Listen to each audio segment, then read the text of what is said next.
Welcome, everybody. We are 2MFers, and as always, I'm Brax Night Fighter. Joining me tonight is the infamous Rim. Rim, how we doing tonight? Doing great. Looking forward to it. All right. Well, we kind of set this up in our last episode, but we're going to tackle guild management.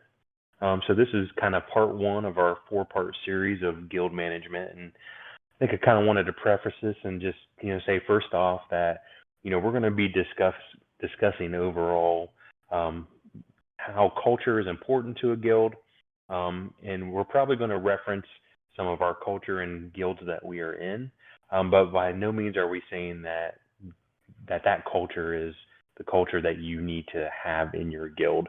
You need to dictate what culture is going to work best for you. So this is the optimal culture for your guild. It's more this is why building a culture is important to you. So I think it's important we start off and kind of dive into the definition of culture. So Rim, kind of what is your thoughts around the definition of culture? I think too many people look at culture and automatically think, "Oh, how chatty is the guild?" If it is very chatty, that means that the culture is really strong. And if it is, a really quiet guild, well, obviously it doesn't have a strong culture. The reality is the communication, while important in building the culture, isn't really built around how much your guild members talk with each other. When you look at the actual definition of culture, it's really how the norms of society affect the interaction of people, and that's what we're going to really talk about is building the right norms within your culture to dictate how people interact with each other and how people fit together as a group moving forward. And you see this a lot when you look across the world. Every nation tends to have its own culture, and it's built around oftentimes the rules that they have in place, the history that they have behind them, and then also the institutions that they have built that people have structured their society around, and that ends up typically defining what a culture is. So a lot of what we're going to talk about, I believe, are those sort of concepts, the institutions, the rules, and ultimately how you create those norms within your guild and the flexibility needed to constantly change with the ever evolving nature of how guilds build and operate. Yeah, I think to your point, it's more as far as communication goes, it's probably more content versus volume because Yes. you can talk a lot, but you can really not ever make a point. Well, and I can tell you instances of guilds that were very, very chatty, but a lot of that chat was toxic because there was no strong order or rules or culture within the guild to ensure that the conversations going on were, was building camaraderie, was building consensus, and was actually building friendships and family within the guild. So there's a lot more than just how much people talk. It's how they talk. Yeah, absolutely. Well, I think kind of moving forward on that, now that we've kind of defined as far as what we are looking at it culture-wise, the important thing to start off with is the culture that you build from the get-go. And I think in that your culture needs to be built around the principles and the beliefs of what you want your guild to sort of grasp hold of. Um, and there's a lot of aspects that go into that. But I think it first starts with as the leaders of your guild. So if you're the person launching a guild or you're the guild leader, you want that culture to be reflected in your officers. And I think Rim, you can agree with that having officers that kind of back up what you want that culture to be is very important. No, absolutely. When I did that definition, I talked about institutions being important for a culture. Well, when you're talking about a 50-member guild, your institutions are your officers. These are the individuals that the rest of your members are going to be finding as the rocks, the influence, the ones that they're supposed to model themselves around. These are the institutions of your guild, and so the selection of those officers, but making sure that all of those officers are on the same page is incredibly important. We talked about this a little bit in the last episode about structuring your officer rules in such a way that your officers are, working together. They're not working against each other. And the Mustafar rules of how we've managed to ensure that that has worked and how we've handed those down to other guilds, which has really helped create strong cultures in other guilds, even though their goals are different than Mustafar's goals. Those rules within the officer chat have really created the impetus for how the culture developed from there. Yeah, and I think in at the end of the day, people don't necessarily want to be told what to do, but people also look for guidance. And so having some strong leaders in place is really going to benefit the whole entire guild, like moving forward. But as part of that, I think you have to establish some core rules that your guild's going to follow. And that it's funny the way that this actually breaks down, because really, if you're in an alliance, like we're in an alliance, those guilds, or I'm sorry, those rules start with the alliance. So you have some solid foundational rules in the alliance, and that kind of aligns with what your guild rules are as well. Yeah, when we started looking for an alliance, and we mentioned this in the last episode, the most important thing that we were looking for was a cultural fit. That didn't mean that, were the same type of guild, that we had the same rules as them within our guild. The idea was that they had the same concept of how an alliance would operate within itself that we did. And that concept was, each guild is independent, but we work together for a common cause. And, once we came across the alliance, we found a guild that matched our concept of what we were looking for as, a guild. And so we knew that there was going to be a good match and we'd easily be able to fit in rather than stand out. Yeah, I remember those discussions that we had leading into that. Is we were very adamant that we still wanted to be able to run the guild the way we wanted to, and we didn't want to become a feeder guild for anybody as well. And I think those were some of the first questions we asked, and obviously that was reflected like back to us as well. So it was nice to have some alignment as far as just the culture that we were looking for and the culture that existed already in the alliance. Well, and one of the funnier things is after we joined the Alliance, it turned out that they had a lot of similar officer structures that we had created within Mustafar.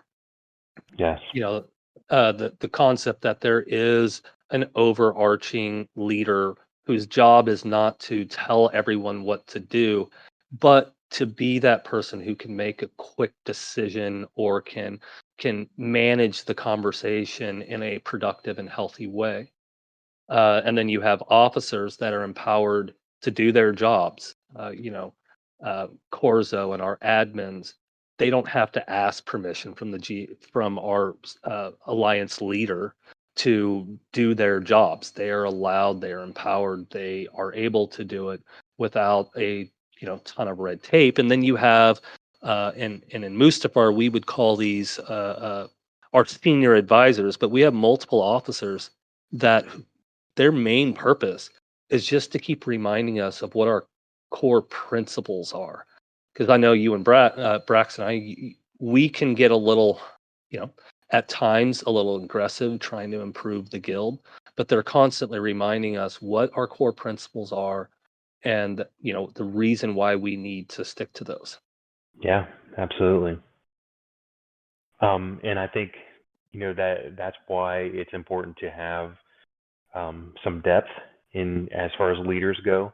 But in the end, like there's a reason that we brought everybody who's in that leadership room in there is because we still kind of are around that core principles that we've kind of set forth. But in that, we after you have these rules in place, then obviously it's important that you're enforcing them and you're being fair to people, but your rules need to have some sort of flexibility in them as well.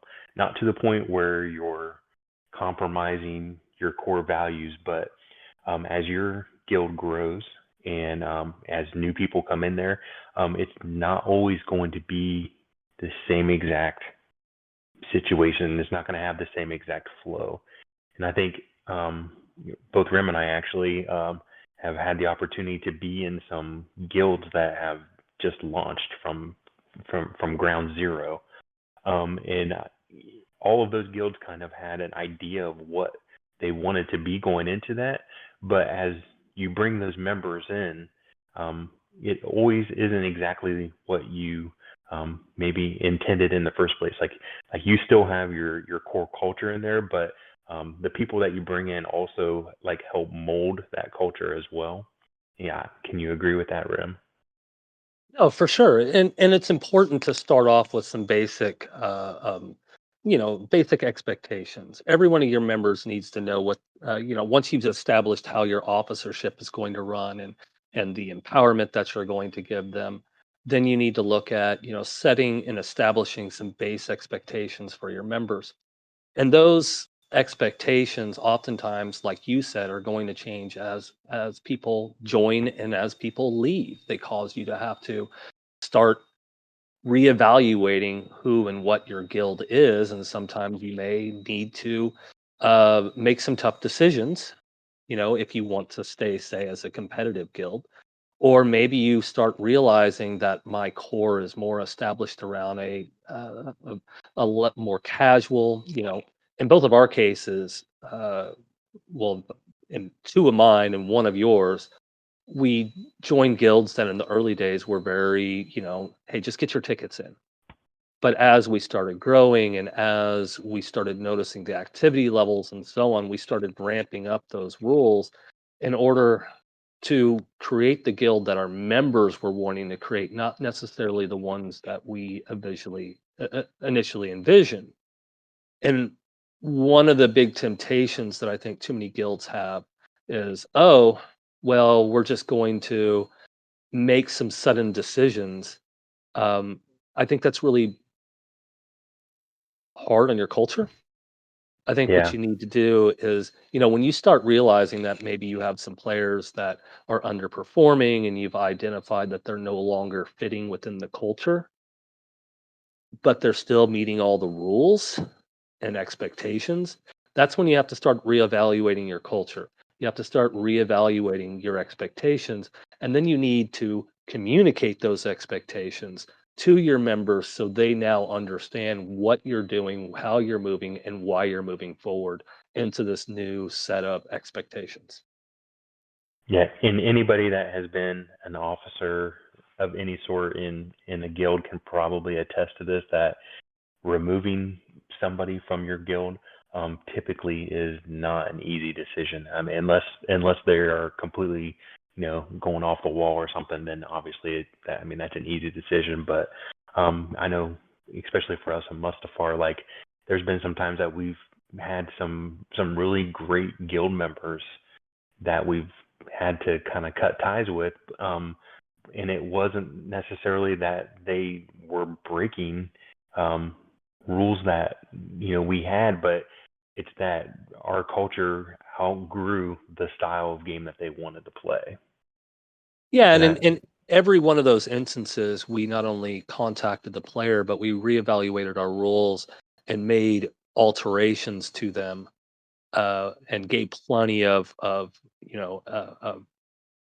foreknotice of the changes that we are making. I'm pretty proud of the fact that I don't think Mustafar has ever removed somebody just because we thought they were underperforming, but we're still meeting all of our rules and expectations.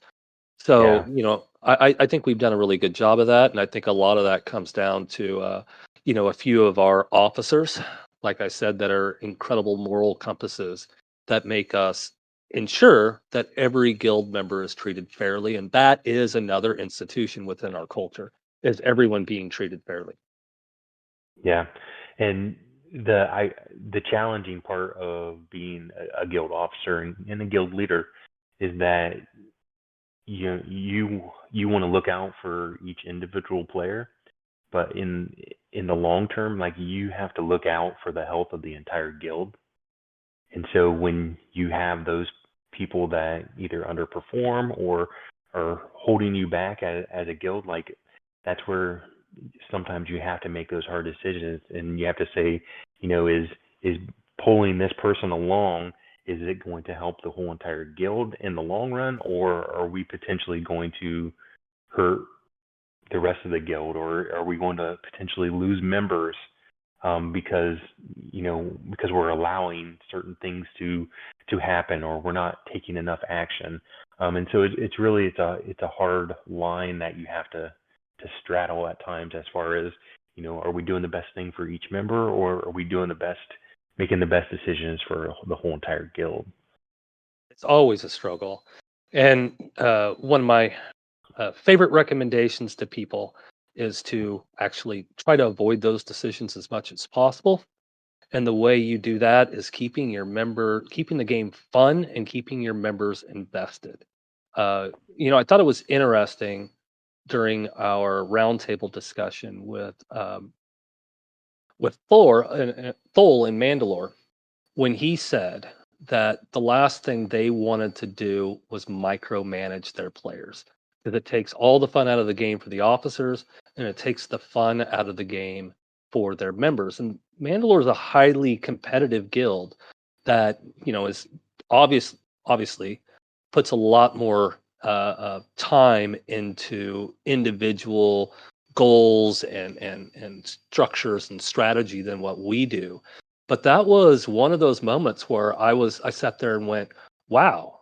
Again, this is why those members in the alliance all seem to fit together with each other, as we sort of have this understanding that individuals being able to have fun and enjoy the game keeps them more invested. Absolutely. And I think we've all said this before, but at the end of the day, this is a game. We're all here to play a game, and we're all here to have fun.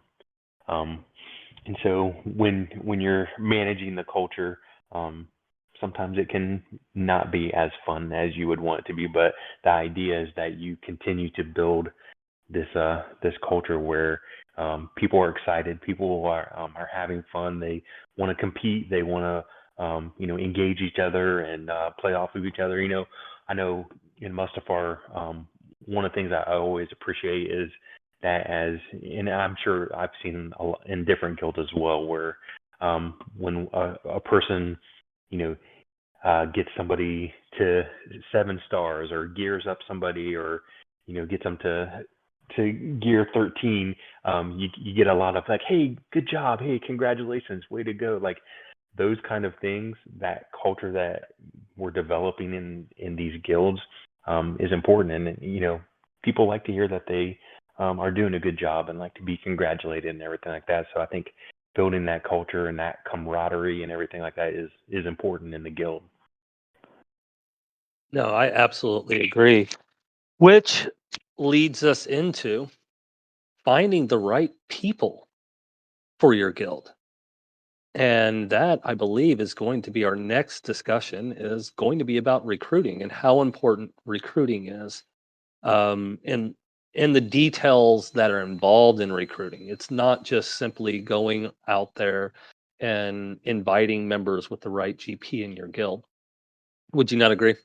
Oh, absolutely. It's not all about GP. It's not all about how many how many waves you can do in TB or anything like that. It's if you don't have the right fit for the culture that you've developed, then that person that they may come into your guild, but they're not going to stay. And that's why we're going to talk about recruiting next is the importance of finding the right people so you don't have a revolving wheel. Absolutely. Well, Rem, as always, I appreciate your assistance and your insight. It's always very, very helpful. And hopefully everybody else agrees with that as well. And we will be back very soon, and we will dive into recruiting. And I would also, like to add at the end, if, this is obviously going to be posted in the Alliance chat. Please tell us your opinions. We'd love to hear if you agree with us on our definition of culture and, the and if you have any suggestions to others of how you can increase or further reinforce that culture. It would be a great conversation for everyone in the Alliance to have, further reinforcing the Alliance culture.